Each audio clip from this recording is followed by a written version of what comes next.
Hello students, welcome to Camrankers. आज हम पढ़ने वाले हैं एटॉमिक मास क्या होता है।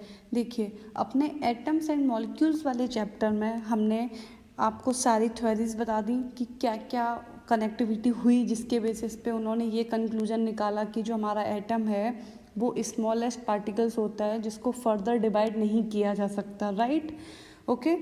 और इसके जो भी डाल्टन्स के जो पोस्टुलेट्स थे एटम्स को लेके वो भी मैंने इसमें क्लियर कर दिए थे। तो अब हम बात करते हैं एटॉमिक मास। तो एटॉमिक मास क्या होता है? कोई भी एटम है ये उसका मास होता है, mass of a single atom, ये आपका होता है एटॉमिक मास। ठीक है।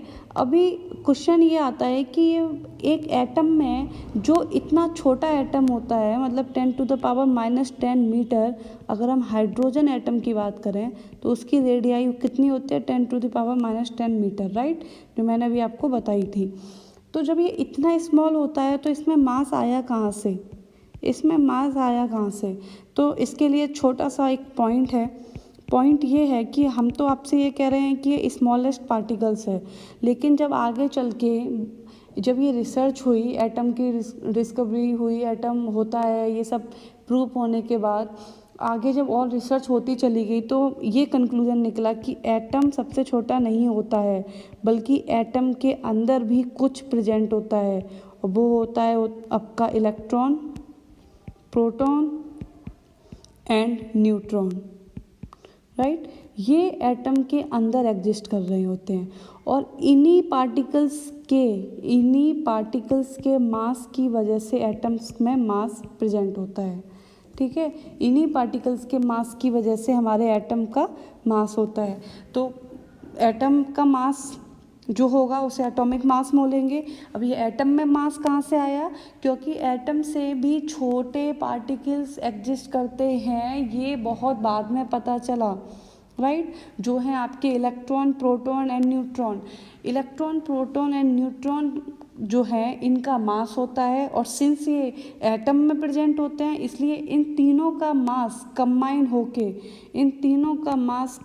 होके आपके एटम को मास देता है। ठीक है, तो वो होता है आपका एटॉमिक मास। ठीक है, अब एटॉमिक मास को थोड़ा और डिटेल में समझने से पहले मैं आपको कुछ एटम्स बता देती हूँ और उनके एटॉमिक मास बताती हूँ, तब आपको समझ में आएगा कि आगे मैं क्या कहना चाह रही हूँ। ठीक है, जैसे अगर हम बात करें अपना हाइड्रोजन एटम, तो इसका एटॉमिक मास होता है 1 AMU, या फिर इसे अभी AU लिखते हैं। अभी आप AMU और U को छोड़ दो, मैं बताऊंगी ये क्या होते हैं।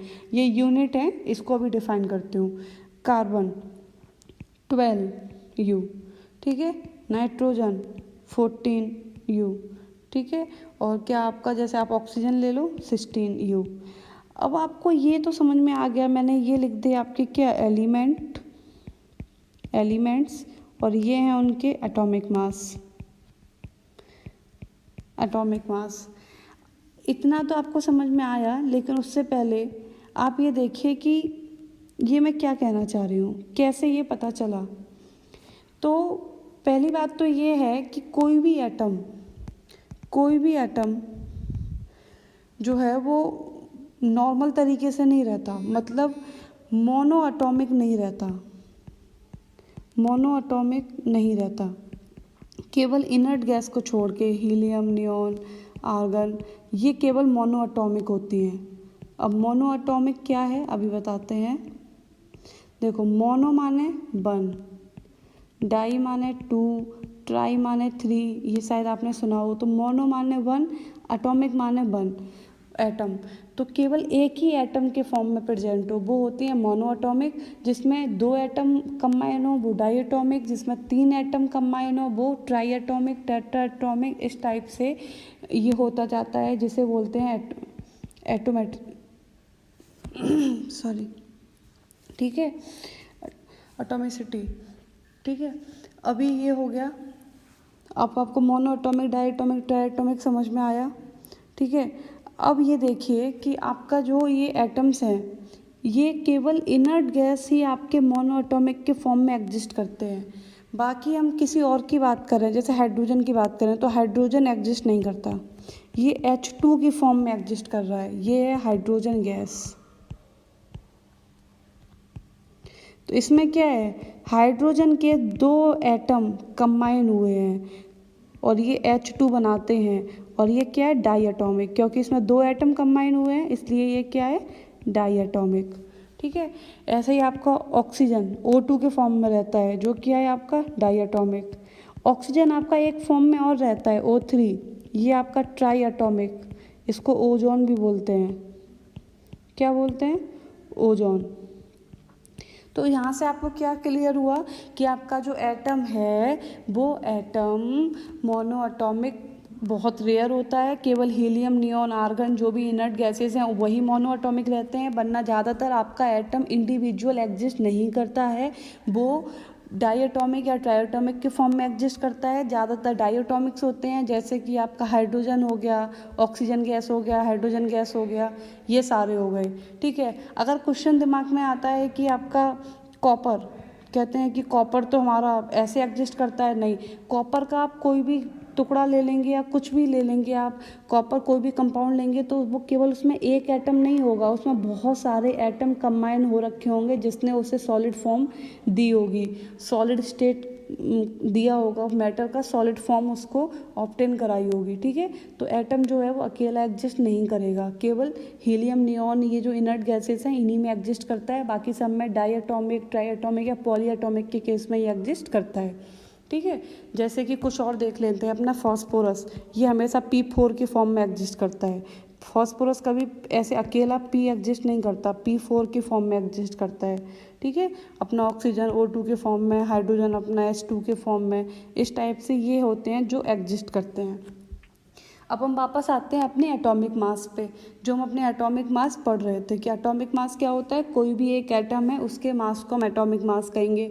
मैंने भी आपको एक टेबल पे लिख के दी कि हाइड्रोजन का 1 U, कार्बन का 12 U, नाइट्रोजन का 14 U, ठीक है, ऑक्सीजन का 16 U। अब ये आए कहाँ से एटॉमिक मास और किस तरीके से आप इनको लिख रहे हैं। ठीक है, सोचने वाला पॉइंट क्या है आपका कि आप किस तरीके से इनको लिख रहे हैं। तो देखिए, अगर हम आपके एटॉमिक मास की बात करते हैं तो एटॉमिक मास के लिए एक रेफरेंस लिया गया। कार्बन एक ऐसा एलिमेंट था जो ज़्यादातर जितना भी कंपाउंड, जितना भी मैटर फॉर्म जो बना हुआ है, कार्बन सबसे ज़्यादा चीज़ों में एग्जिस्ट करता है, राइट, सबसे ज़्यादा चीज़ों में एग्जिस्ट करता है। इसकी वजह से ये डिसाइड किया गया 1961 के आसपास ये कंक्लूजन निकाला गया, यूनिवर्सली ये एक्सेप्ट किया गया कि कार्बन 12 को स्टैंडर्ड लिया जाए, सिंस कार्बन जो है वो सबसे ज़्यादा एग्जिस्ट करता है और कार्बन 12 उसके इस आइसोटोप्स को स्टैंडर्ड लिया जाए और इसको स्टैंडर्ड मान के इसके बेसिस पे अदर एटम्स के एटॉमिक मास को कैलकुलेट किया जाए। ठीक है, 1961 में ये म्यूचुअली डिसाइड किया गया कि इस तरीके से हम अदर एटॉमिक मास को ऑब्टेन कर सकते हैं। ठीक है, देखो क्योंकि उस टाइम पे एटॉमिक मास आप किस तरीके से वेट निकालेंगे कुछ नहीं पता। जैसे बहुत पहले की भी अगर हम बात करें, बहुत साल पहले की, जब नहीं पता था कि 1 kg क्या है, ½ kg क्या है, 2 kg क्या है, ये kg क्या है, किलोग्राम क्या है, ये भी नहीं पता था कि ये किलोग्राम क्या है, अभी आपको पता है। ये केवल एक यूनिट है, एक स्टैंडर्ड यूनिट है जो ली गई है, जिसके बेसिस पे हम और चीज़ों को वे करते हैं। ठीक है, जैसे मान लीजिए कि हमने कोई एक मेटल क्यूब लिया, हमने एक स्टोन लिया, कोई भी एक स्टोन ले लिया जो फिक्स है। ठीक है, हमने इस फिक्स स्टोन को जो है इसको मान लिया कि ये जो है वन मेटल क्यूब बोल दिया हमने इसको। ठीक है, मान लीजिए अब हमें एक बड़े से मेटल को वे करना है कि इसका वेट कितना है। तो हमने क्या किया, एक वेइंग मशीन लिया, यहाँ पे ये बड़े से मेटल को रखा, ठीक है, और यहाँ पे आपके इस क्यूब को रखते चले गए। हमने 1 क्यूब रखा, 2 क्यूब रखे, 3 क्यूब रखे, 4 क्यूब, मान लीजिए कि आपके जो हैं 10 क्यूब्स इसमें आपने जैसे ही रखे वैसे ही ये दोनों बैलेंस बराबर हो गए। बराबर हो गए। तो आपने क्या बोला कि आपका जो ये बड़ा सा स्टोन है, जो भी मेटल का जो बड़ा सा है, ये आपका 10 क्यूब्स के बराबर है, मेटल की 10 क्यूब्स के बराबर। मान लीजिए हमने इस क्यूब को बोल दिया ये केजी है, तो ये कितना हो गया फिर इसका 10 केजी का हो गया। अगर हमने इसको इस एक को हमने 1 केजी बोल दिया तो ये कितने का हो गया, 10 केजी का हो गया। तो हम रेफरेंस ले रहे हैं, अभी हमको कुछ नहीं पता कि किसका कितना वेट है, हम केवल एक रेफरेंस ले रहे हैं कि हम उसके बेसिस पे ये इसको कंसीडर कर लेंगे कि ये कितना है।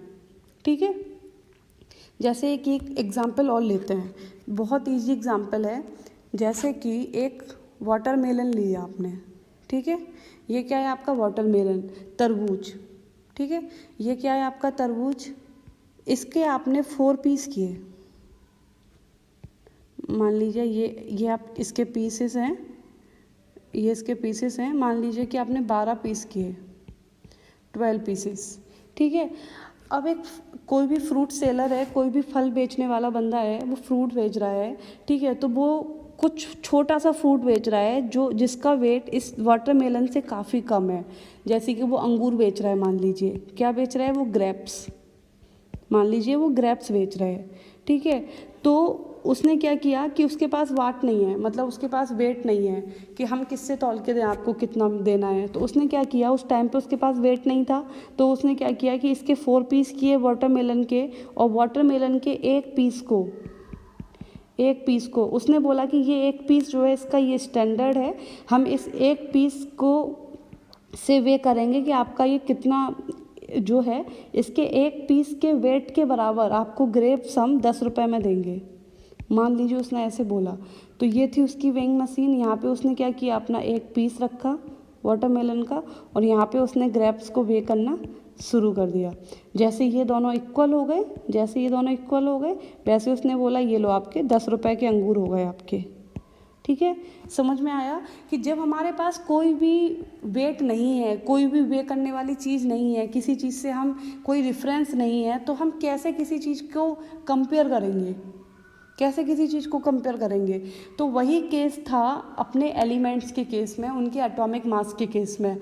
उस टाइम कुछ तो ऐसा था नहीं जिससे हम किसी का एटॉमिक मास कैलकुलेट कर लें या हमें पता चल जाए कि ये इतने का है, ये इतने का है। तो उन्होंने एक रेफरेंस लिया, उन्होंने बोला कि जैसे अभी हमने यहाँ पे आपको क्या बोला, यहाँ पे हमने जो वाटरमेलन बोला आपको, ये तरबूज बोला, उन्होंने इसको क्या बोल दिया, कार्बन 12। क्या बोल दिया कि कार्बन सब जगह एग्जिस्ट होता है, ज़्यादातर जगह एग्जिस्ट रहता है, इसलिए उसको रेफरेंस ले लेते हैं, इसलिए उन्होंने कार्बन का 12 आइसोटोप जो है उसको मान लिया यहाँ पे वाटरमेलन। ठीक है, अब इसके भी उसने क्या किए, 12 पीस किए इन लोगों ने कार्बन 12 के, मतलब इसका जो वेट होगा उसका 1/12 कितना होगा, इस तरबूज के एक पीस के बराबर होगा 1/12। ठीक है, अगर हम इसको C12 मान रहे हैं तरबूज को, तो इसके 1 पीस का वेट कितना होगा, 1/12। ठीक है, 1/12 ऑफ दिस तरबूज या दिस कार्बन 12। ठीक है, तो इसी तरीके से उन्होंने इसको रेफरेंस लेके आगे सबके निकाले एटॉमिक मास। जैसे अगर हम बात करें ये आपकी वेइंग मशीन है। ठीक है, मान लीजिए यहाँ पे उसने जो पीस रखने शुरू किए तरबूज के, तो यहाँ पे अगर हमने रखा क्या, ऑक्सीजन, यहाँ पे हमने अगर ऑक्सीजन रखा तो यहाँ पे 16 पीस रख गए। कितने रख गए, 16। तो उन्होंने बोला कि atomic weight of oxygen equal to 16th times of 1/12 of C12 atomic weight, मतलब एटॉमिक मास। मतलब जो ऑक्सीजन का जो एटॉमिक वेट है वो 16 गुना है इसके 1/12 ऑफ कार्बन 12 एटॉमिक मास। ठीक है, इसका मतलब क्या है। अब उसके बाद जैसे कि मान लो यहाँ पे हमने क्या नाइट्रोजन रखा अपनी वेइंग मशीन में, तो अगर हम नाइट्रोजन को वे कर रहे थे तो नाइट्रोजन का जो एटॉमिक मास निकला नाइट्रोजन, वो कितना निकला, 14 टाइम्स ऑफ दिस, 14 गुना। अब आप ये देखिए कि हम ये इतना बार बार लिख रहे हैं, इतना बड़ा सा हमको लिखना पड़ रहा है, तो उन्होंने बोला क्यों ना इसको यूनिट ले लें।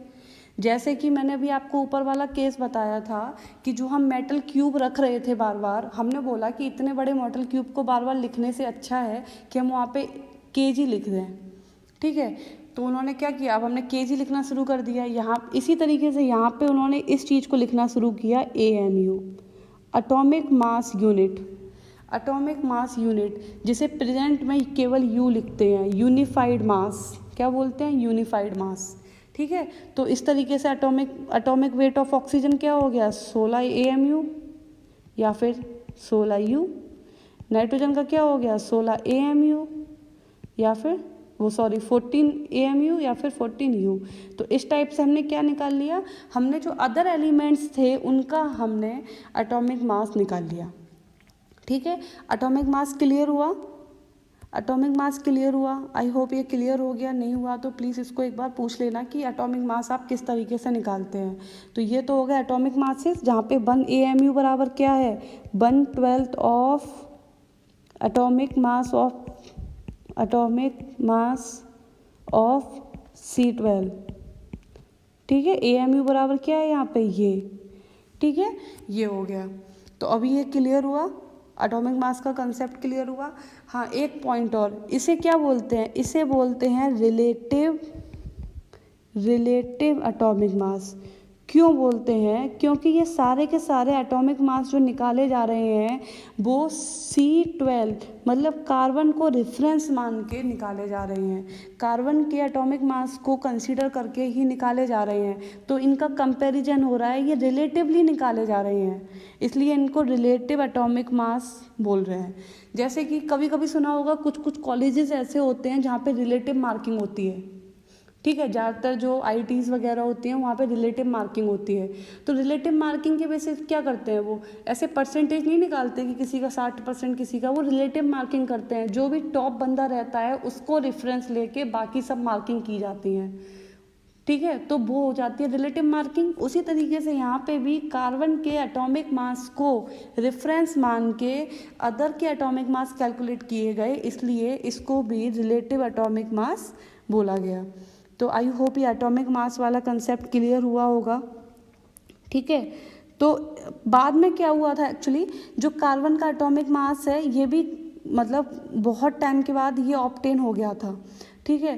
तो फिर हम इस वाले को रख देंगे, कार्बन के एटॉमिक मास को पुट करके हम अदर एटॉमिक मास जो एग्जैक्ट होते हैं वो भी यहाँ पे कैलकुलेट किए जा सकते हैं, ठीक है। तो डेफिनेशन देख लीजिए एटॉमिक मास की, जो एक्चुअल डेफिनेशन है, एटॉमिक मास या फिर क्या, relative atomic mass, relative atomic mass, इनकी जो एक्चुअल डेफिनेशन है, ठीक है, वो क्या है, एटॉमिक मास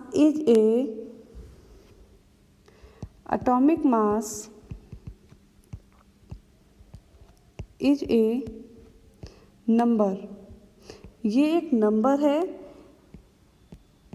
विच टेल्स, जो ये बताता है कि how many times an atom, मतलब कोई भी atom 1/12 mass of the carbon atoms के कंपैरिजन में कितना हैवी है।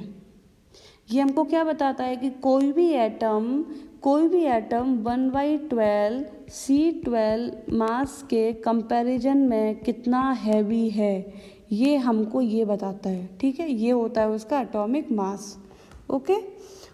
तो इट्स इनफ फॉर टुडे।